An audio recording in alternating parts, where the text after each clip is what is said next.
이젠 나폴리 폼도 넘었다. 김민재 괴물 수비 미친 병모드. 한 골 기여. 전진 패스만 18회 디귿 하이덴하임전 패배 복수 성공. 평점 7.5 맹활약. 미넨 1위 질주. 김민재, 바이에른 미넨, 가 안정적인 수비를 통해 승리를 이끌었다. 바이에른 미넨은 7일, 한국 시간, 독일 미넨의 알리안츠 아레나에서 열린 하이덴하임과 2024에서 25시즌 분데스리가 13라운드 홈 경기에서 4-2로 이겼다.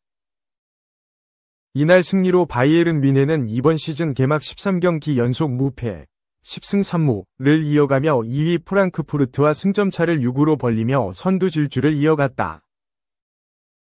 김민재는 다요 우파메카노와 바이에른 미넨의 중앙 수비수로 호흡을 맞춰 풀타임 출전하며 팀 승리를 지켜냈다.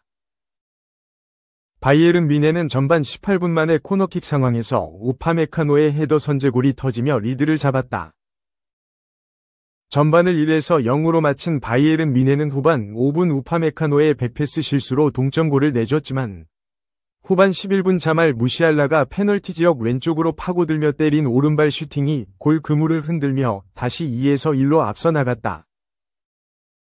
후반 39분 레온 고레츠카의 추가골이 터진 뒤 1분 만에 다시 실점한 바이에른 미넨은 후반 추가 시간 무시알라가 쐐기골을 폭발하며 4-2 승리의 마침표를 찍었다. 축구 통계 매체 풋몹에 따르면 김민재는 리커버리 11회, 볼 경합 성공 3회, 걷어내기 1회의 수비 지표를 보였다. 더불어 후방 빌드업의 시작을 맡아 패스 성공률 97%, 138분에 134, 파이널 서드 연결 패스 18회 등 공격에도 상당한 기여를 했다. 더불어 김민재는 바이에른 미넨 팬들에게 큰 박수를 받았다. 하이덴하임의 공세가 매서워지던 전반 중반 강력한 수비로 상대 공격수를 차단하자 홈팬들의 열화와 같은 박수가 터졌다. 이를 본 독일 언론 TZ는 전반 35분 아주 중요한 수비를 보여줬다. 바이에른 미넨 팬들의 박수가 터졌고 이 장면은 그가 바이에른 미넨에서 차지하는 위상을 아주 잘 보여줬다고 긍정적인 평가를 내렸다. 바이에른 미넨을 지탱한 김민재는 올 시즌 전 경기 선발 출전을 이어갔다. 바이에른 미넨에서 20경기를 비롯해 대한민국 축구대표팀에서도 출전이 상당하다. TZ는 김민재의 모토는 앞으로 나가는 것이다. 이를 토대로 올 시즌 바이에른 미넨과 대표팀에서 모든 경기 선발 출전 중이라고 강조했다. 자연스레 혹사 우려도 따른다. 하지만 김민재가 쉬면 대체할 카드가 여의치 않다. TZ는 김민재는 힘들고 긴 여정 때문에 대표팀 차출에 있어 유럽 국적인 다른 동료들보다 더 큰 부담이 될 수밖에 없다.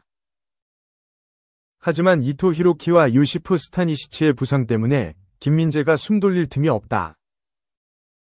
에릭 다이어는 콤파니의 높은 수비를 소화하기엔 스피드가 부족하다며 김민재에게는 불리한 상황이다.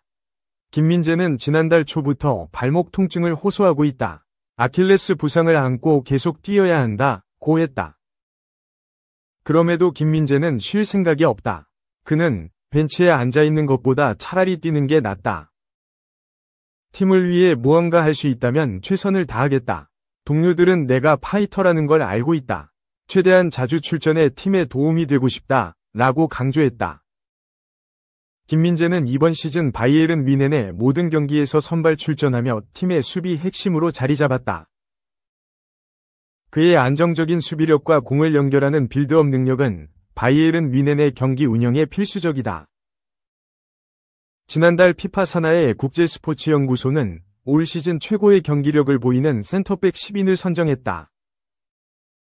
CIES는 자체 지표로 경기력을 분석해 김민재에게 100점 만점에 91.1점을 매겼다. 이는 전 세계 센터백 중 최고 점수다.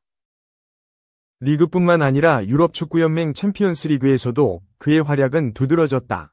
지난 11월 27일 파리 생제르맹과 경기에서 전반 38분 결승골을 기록하며 팀의 승리를 이끌었다.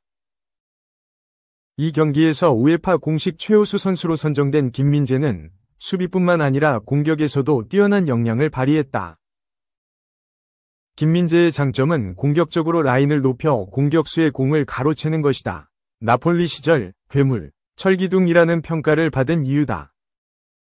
그러나 바이에른 뮌헨 시절에는 김민재의 존재감이 그리 크지 않았다.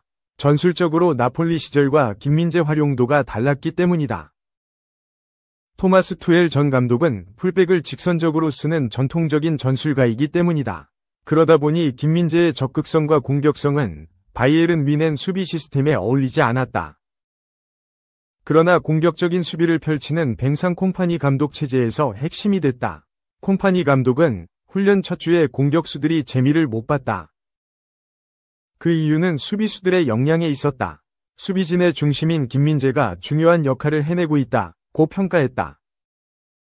2. 사건이 점점 심각해진다. 무려 17시간 전에 메뉴 선발 라인업 유출 오른쪽 화살표. 디알로 가르나초가 용의자로 조사받았다.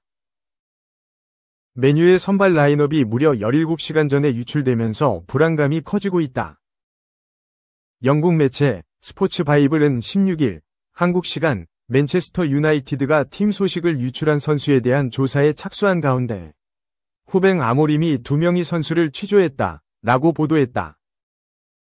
맨체스터 시티와의 경기 전날 맨체스터 이브닝 뉴스의 기자 사무엘 러커스트는 페이스북을 통해 맨체스터 유나이티드의 선발 명단을 유출했다.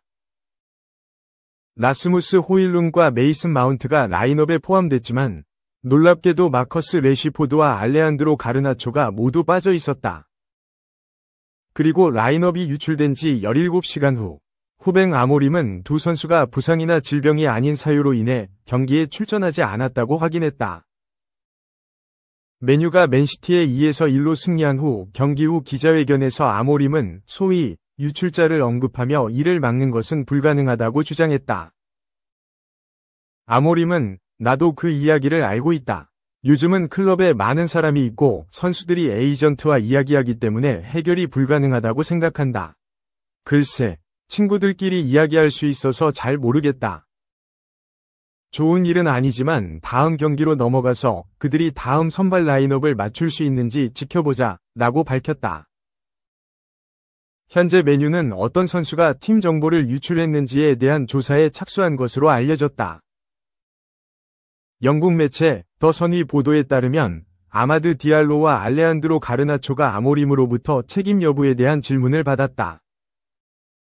아모림은 디알로와 가르나초가 팀 뉴스 유출에 연루되지 않았다는 사실에 만족하고 있는 것으로 알려졌다. 앞서 언급했듯이 가르나초와 마커스 레시포드는 맨체스터 더비 경기 스쿼드에서 제외되었다. 경기 후 결정 이유를 묻는 질문에 아모림은 징계 문제보다는 훈련 성과에 따른 것이라고 답했다. 경기 후 기자회견에서 아모림 감독은 징계가 아닌 이유를 밝히는 것이 중요하다. 다음 주, 다음 경기, 새로운 삶, 그들은 자신의 자리를 위해 싸우고 있다 라고 밝혔다. 그는 이어서 만약 징계 문제였다면 여기서 그렇게 말했을 것이고 더 큰 문제가 되었겠지만 그런 것이 아니다. 그러나 많은 시간 동안 무언가를 해보려고 했으나 성과가 없었다. 우리는 계속 시도해보거나 다른 방법을 찾아야 한다. 훈련에서의 퍼포먼스, 경기에서의 퍼포먼스, 옷차림, 식사 방식, 팀원들과 소통하는 방식, 팀원들을 밀어주는 방식 등 많은 것을 바꾸고 싶을 때 무언가를 시작할 때 모든 것이 중요하다 라고 덧붙였다. 그는 마지막으로 클럽의 사람들이 일자리를 잃고 있을 때 우리는 우리의 기준을 엄청나게 높여야 하며 이를 위해 그들은 팀에서 자리를 차지하기 위해 싸워야 한다. 그리고 오늘 우리 팀은 누구를 팀에서 제외해도 함께 플레이하면 승리할 수 있다는 것을 증명했다 라고 말했다. 3. 속보. 제2위 포그바 나왔다. 첼시 최악의 영입 무드릭. 도핑 테스트 양성 반응 오른쪽 화살표. 금지 약물 발견됐다. 미하일로 무드릭이 도핑 테스트 양성 반응으로 징계를 받을 위기에 처했다. 영국 매체 트리뷰나는 17일 한국 시간 미하일로 무드릭이 도핑 테스트에서 양성 반응을 보였다 라고 보도했다. 무드릭은 우크라이나가 기대하는 초대형 유망주 윙어다.